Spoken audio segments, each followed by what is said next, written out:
Hey guys, in this video, I will show you how to properly use the DeepSeek proxy on Janitor AI. All right, let's begin. First, go to Open Router to get a free DeepSeek proxy. Sign up or log in, then open the top right menu and go to Settings.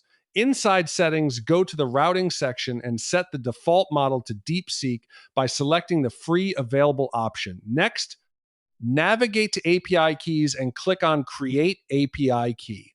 Name it anything you prefer and generate the key. Once created, copy the API key because you will need it later. Now open Janitor AI Chat, click on Using Janitor, and go to the Proxy Settings section.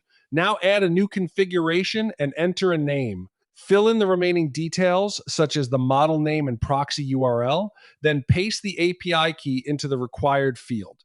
After that, click on Add Configuration and save the settings. That's it for this video. Thanks.